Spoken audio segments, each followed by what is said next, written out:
আসসালামু আলাইকুম ওয়া রাহমাতুল্লাহ। প্রিয় শিক্ষার্থীরা, ওয়েলকাম টু নাসিরস ক্লাব। আল্লাহর অশেষ রহমত এবং কৃপায় আপনারা যে যেখানে আছেন, যেভাবে আছেন, নিশ্চয়ই ভালো আছেন, সুস্থ আছেন। আজকের এই লেসনটিতে আমরা এক্সটেনশন নিয়ে আলোচনা করব। চলুন আমরা বি ভার্ব এক্সটেনশন নিয়ে আলোচনা করি। মূলত ছোট ছোট সেন্টেন্সগুলো আমরা খুব ইজিলি বানাতে পারি, কিন্তু যখন অনেক লং সেন্টেন্স হয় তখন সেটাকে ইংরেজি করা অথবা ইংরেজি লং সেন্টেন্স থেকে বাংলা করা অনেক টাফ হয়ে দাঁড়ায় এবং অনেকে এটা নিয়ে জগা খিচুড়ি করে ফেলে। আমরা জানি যে ইংরেজি স্ট্রাকচার হচ্ছে সাবজেক্ট ভার্ব এক্সটেনশন অথবা অবজেক্ট। অবজেক্ট হচ্ছে যেগুলোতে কে থাকবে, কে, তোমাকে, তাকে, মেয়েটিকে। যেমন I love you, you directly আসবে, অর্থাৎ ভার্বের পরে কোনো প্রিপোজিশন থাকবে না। I love Nishat, I love the girl, directly object থাকবে। এই অবজেক্টের পূর্বে কখনোই প্রিপোজিশন আসবে না। এগুলো হচ্ছে অবজেক্ট।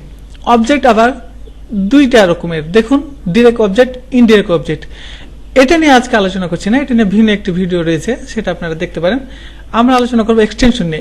এখানে দেখুন এক্সটেনশন অনেক কিছু হতে পারে, যেমন in the sky, one the way, at home, অনেকগুলো বিষয় থাকতে পারে, যার ম্যাক্সিমাম ক্ষেত্রে দেখবেন যে প্রত্যেকটা ওয়ার্ডের পূর্বে প্রিপোজিশন রয়েছে। আবার অনেক ক্ষেত্রে প্রিপোজিশন নাও থাকতে পারে। দেখুন এখানে আমি প্রস্তুত আছি, এখানে আই সাবজেক্ট, এম হচ্ছে ভার্ব এবং রেডি হচ্ছে ফার্স্ট এক্সটেনশন। সেটা এখানে দেখুন সাবজেক্ট এবং এটা হচ্ছে ফার্স্ট এক্সটেনশন এবং এটা হচ্ছে ভার্ব, এবং এটাই হচ্ছে আপনার বাংলা ভাষার হচ্ছে স্ট্রাকচার। সাবজেক্টের পরে অবশ্যই অবজেক্ট অথবা এক্সটেনশন থাকবে এবং এরপরে হচ্ছে ভার্ব থাকবে, অর্থাৎ ভার্বটা সব শেষে থাকে বাংলা ভাষায়। আবার ক্ষেত্র বিশেষে ভিতরে থাকতে পারে, তবে এটা হচ্ছে এর বৈশিষ্ট্য। এবার এখানে দেখুন, আপনি আপনার প্রয়োজন অনুযায়ী এখানে একাধিক সেন্টেন্স রয়েছে, যে কোনো একটা ইউজ করতে পারেন। আমি প্রস্তুত আছি, আমি অপেক্ষা করতে আছি, আমি তোমার জন্য আছি। কিন্তু আপনি যেভাবে সেন্টেন্সটা বানান না কেন, আমি আছি, আই এম, এটা ঠিক রাখবেন। এরপরে হচ্ছে যেটা প্রয়োজন আপনার সেটা আপনি দিতে পারেন। I am ready, I am to wait, I am for you, I am with food, I am at food club, অথবা আই এম ফর 2 hours, যে কোনো একটা প্রয়োজন। কিন্তু এই ছোট ছোট সেন্টেন্সগুলোকে যখন আমরা বড় সেন্টেন্সে নিয়ে যাই তখন আমরা কনফিউজ হয়ে যাই যে কিভাবে কোনটা বসাবো, কোনটা আগে বসাবো, কোনটা পরে বসাবো। এটা নিয়ে আমরা বিশাল একটা ঝামেলায় পড়ে যাই। তো বন্ধুরা, ভিডিওটি শেষ পর্যন্ত দেখবেন, এটা খুব ইম্পর্টেন্ট একটি লেসন। এখানে দেখুন, আমি তোমার জন্য খাবার নিয়ে ফুড ক্লাবে 2 ঘন্টার জন্য অপেক্ষা করতে প্রস্তুত আছি। এবার নিচে দেখুন, এগুলো একই সেন্টেন্স, নিচে আমি বিভিন্নভাবে লিখেছি। আমি তোমার জন্য খাবার নিয়ে, দেখুন আমি ফুড ক্লাবে তোমার জন্য, আমি 2 ঘন্টার জন্য খাবার নিয়ে। এই সেন্টেন্সগুলো যেভাবে ইচ্ছে আপনার শুরু হতে পারে, অর্থাৎ আমির পরে তোমার জন্য দিয়ে শুরু হতে পারে সেন্টেন্স, আমির পরে খাবার নিয়ে শুরু হতে পারে, এরপরে বাকিগুলো বসতে পারে। আবার আমি 2 ঘন্টার জন্য, এরপরে বাকিগুলো আপনি বসাতে পারেন, যে কোনো একটা আপনি বসাতে পারেন। তবে আপনাকে যেটা করতে হবে সেটা হচ্ছে সাবজেক্ট প্রথমে খুঁজে বের করতে হবে। যেহেতু সে হচ্ছে সেন্টেন্সের মালিক, অবশ্যই তাকে খুঁজে বের করতে হবে। You have to just find out the owner of the entire sentence. এরপরে আপনি বের করবেন ভার্ব, এবং আপনি জানেন যে বাংলা ভাষায় সব শেষে ক্রিয়া থাকে। তাহলে আমি আছি, অবশ্যই আই অ্যাম হবে, আমি আছি। এরপরে আপনি কি বসাবেন, এখানে তো অনেকগুলো এক্সটেনশন, দেখুন অনেকগুলো এখানে এক্সটেনশন। আপনাকে মাথায় রাখতে হবে আছির ঠিক পূর্বে যেটা থাকবে সেটা আপনাকে বসাতে হবে, এবং সেটা হচ্ছে ফার্স্ট এক্সটেনশন। যদি প্রস্তুত না থাকে অপেক্ষা করতে, সেটা বসাতে পারেন। যদি সেটাও না থাকে, 2 ঘন্টার জন্য থাকে, সেটা আপনি বসাতে পারেন। আপনার যেটা থাকবে, অর্থাৎ আছির পূর্বে যেটা থাকবে, সেন্টেন্স যদি আরো ছোট হয়, যেটা থাকবে এখানে সেটা আপনি ইংলিশ বসাবেন, সেটা হচ্ছে আপনার ফার্স্ট এক্সটেনশন। তাহলে এবারে আমরা একটু নিচে যাই। দেখুন I am ready to wait. এখন এখানে ব্যাপার হচ্ছে যে আই এম রেডি, এটা তো বুঝলাম, ফার্স্ট এক্সটেনশন দিলাম এবং তারপরে টু ওয়েট কেন দেব? এখানে একটা ম্যাটার আছে যে যদি একাধিক এক্সটেনশন থাকে এবং তার মধ্যে যদি কোনো ভার্ব থাকে, আপনাকে অবশ্যই প্রথমে ভার্বটাকে বসার ট্রাই করা লাগবে। কারণ প্রথমে আপনি একটা ভার্ব পেয়েছেন, দেখুন আই এম রেডি, এটা হচ্ছে আপনার প্রিন্সিপাল ভার্ব, কিন্তু তারপরে যে ভার্বগুলো পেয়েছেন, যে ভার্বটি পেয়েছেন, সেটা হচ্ছে ইনফাইনিটিভ ভার্ব। অবশ্যই আপনাকে অবশ্যই মনে রাখতে হবে যে একজন ব্যক্তি যখন কোনো কিছুর জন্য প্রস্তুত থাকবে এবং তারপরে সে কিছু না কিছু বলতে চাইবে, কাকে নিয়ে, কোথায়, কিভাবে, এটা পরে আসবে।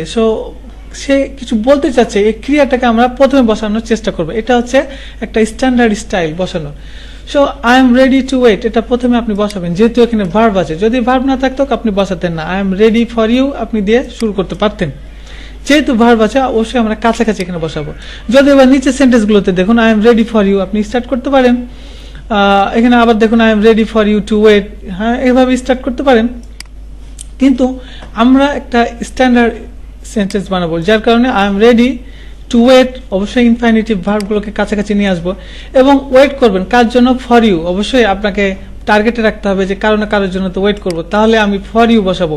আমি উইথ ফুড সরাসরি যাব না, অথবা ফর 2 আওয়ার্স এটা সরাসরি আমি যাব না। এরপরে দেখুন অপেক্ষা করবেন নিশ্চয়ই কোন একটা স্থানে, এরপরে দিয়েছি অ্যাট ফুড ক্লাব। এরপরে দেখুন ফুড ক্লাবে অপেক্ষা করবেন, ঠিক আছে, কিন্তু কিছু নিয়ে হয়তো অপেক্ষা করবেন। দেখুন উইথ ফুড, তাহলে তারপরে অবশ্যই ফুড চলে আসছে। এরপরে দেখুন অপেক্ষা করবেন, কিন্তু কতটুকু সময় অপেক্ষা করবেন এরকম একটা ব্যাপার চলে আসে। দেখুন ফর 2 আওয়ার্স। এভাবে স্টেপ বাই স্টেপ একটার পর একটা সেন্স আপনার মধ্যে আসবে, সেটা আপনি বসাবেন। যদিও বা নিচের সেন্টেন্সগুলো দেখুন এক একটা এক এক স্টাইলে বসানো হয়েছে, আপনি বসাতে পারবেন, কিন্তু বেসিক যেটা সেটা আপনার চেঞ্জ করা যাবে না, অর্থাৎ সেটা বম মারলে উড়ানো যাবে না। যেটা হচ্ছে আই এম রেডি, এটা প্রথমে অবশ্যই আপনি দেবেন। তারপরে এটাও চেষ্টা করবেন টু ওয়েট ভার্বটাকে কাছাকাছি রাখা। তারপরে আপনার প্রয়োজন অনুযায়ী যেটা আগে সেটা আগে বসাবেন, যেটা পরে সেটা পরে বসাবেন। তবে আপনার যদি চেঞ্জ করার ইচ্ছে হয় তাহলে মনে রাখবেন যে আপনাকে গ্রুপ থেকে গ্রুপ চেঞ্জ করা লাগবে, অর্থাৎ গ্রুপ টু গ্রুপ চেঞ্জ। যেমন ফর ইউ এখানে প্রিপোজিশন রয়েছে, অ্যাট ফুড ক্লাব এখানে অ্যাট রয়েছে, উইথ ফুড, অর্থাৎ এখানে প্রত্যেকটা এক্সটেনশনে এক একটি করে প্রিপোজিশন রয়েছে। দেখুন এটা হচ্ছে প্রিপোজিশন, এটা হচ্ছে ইনফিনিটিভ। সো আপনি যদি চেঞ্জ করতে চান যে এটা এখানে না দেয়া এটা এখানে দেবেন, দিতে পারবেন। এখানে তোমার জন্য না দেয়া আপনি হয়তো দিতে পারেন যে আমি খাবার নিয়ে, এটা শুরু করতে পারেন। তাহলে আপনাকে চেঞ্জ করতে হবে, এই উইথ ফুডকে পুরোটা এখানে নিয়ে যেতে হবে, ফর ইউকে এখানে নিয়ে আসতে হবে। আপনি এই কাজ করতে পারবেন না যে ফুডকে এখানে নিয়ে চলে গেলেন, ইউকে এখানে নিয়ে চলে আসলেন। যদি ফুডকে এখানে নিয়ে যান তাহলে মিনিংটা আসবে ফর ফুড, অর্থাৎ খাবারের জন্য আপনি অপেক্ষা করতে যাচ্ছেন, তাহলে মিনিংটা চেঞ্জ হয়ে যাবে। সো প্রত্যেকটা এক্সটেনশনের সাথে এক একটি করে প্রিপোজিশন রয়েছে, আপনাকে অবশ্যই এখানে মাথায় রাখতে হবে প্রত্যেকটা এক্সটেনশনের সাথে একটা করে প্রিপোজিশন রয়েছে। ওয়েল ভিউয়ার্স, আমরা প্রায় ভিডিও শেষের দিকে চলে আসলাম। নিচে আরেকটি সেন্টেন্সকে আমরা ব্যাখ্যা করব। দেখুন হি গেটস অ্যাকোয়েন্টেড, দেখুন হি গেটস সাবজেক্ট ভার্ব, এটা হচ্ছে প্রথম এক্সটেনশন অ্যাকোয়েন্টেড পরিচিত, গেটস মানে হওয়া। এবার দেখুন উইথ ট্রেডিশন অ্যান্ড কালচার এখানে প্রিপোজিশন রয়েছে। আবার দেখুন অব আদার কান্ট্রিজ প্রিপোজিশন রয়েছে। আবার দেখুন এখানে অব দ্য ওয়ার্ল্ড এখানেও একটি প্রিপোজিশন রয়েছে। এটাকে যখন বাংলা করছি তখন বাংলা স্ট্রাকচার অনুযায়ী আমি ফলো করব। দেখুন সাবজেক্ট অবজেক্ট এক্সটেনশন অথবা ভার্ব, তাহলে কি সে বিশ্বের, তাহলে সে সাবজেক্ট সেন্টেন্সের মালিক, প্রথমে যেটা থাকা সেটা তো থাকবেই, সে বসালাম। তারপরে দেখুন বিশ্বের, তাহলে অব দ্য ওয়ার্ল্ড, দেখুন অব দ্য ওয়ার্ল্ড, অব মানে হচ্ছে এর, মাথায় রাখবেন। তারপরে হচ্ছে অন্যান্য দেশের, তাহলে দেখুন এখানে র আছে, অব অব মানে হচ্ছে র এর পজিটিভ কেস, এটা অব আদার কান্ট্রিজ।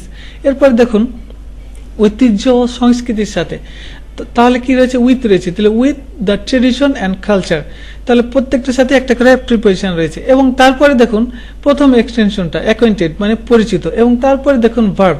তাহলে আপনার এই স্ট্রাকচার অনুযায়ী দেখুন এটা মিলে গিয়েছে, কারণ এটা হচ্ছে বাংলা স্ট্রাকচার। আর এভাবে আমাদেরকে সেন্টেন্স বাংলা থেকে ইংরেজি, ইংরেজি থেকে বাংলা করতে হবে। সো ডিয়ার ভিউয়ার্স, আশা করি ভিডিওটি আপনাদের ভালো লেগেছে, এবং এই ভিডিওর কোথাও কোনো জায়গায় যদি আপনাদের বুঝতে অসুবিধা হয় অবশ্যই কমেন্টে জানাবেন, অথবা আমার হোয়াটসঅ্যাপ আছে, হোয়াটসঅ্যাপে আপনি আমাকে জানাতে পারেন, জেনে নিতে পারেন। ভিডিওটি থেকে যদি আপনি ন্যূনতম কিছু শিক্ষা অর্জন করতে পারেন অবশ্যই সাবস্ক্রাইব করবেন, শেয়ার করবেন, যাতে দূর দূরান্তে থাকা শিক্ষার্থীরা আপনার কাছ থেকে, আমার কাছ থেকে, আমাদের মাধ্যমে হেল্প পায় এবং তারা শিখতে পারে। ডিয়ার ভিউয়ার্স, আজকের মধ্যে এখানে শেষ। আর নতুন কোনো ভিডিও নিয়ে, নতুন আইটেম নিয়ে সামনের ভিডিওতে আসবো। ততক্ষণ পর্যন্ত ভালো থাকবেন, সুস্থ থাকবেন। আসসালামু আলাইকুম।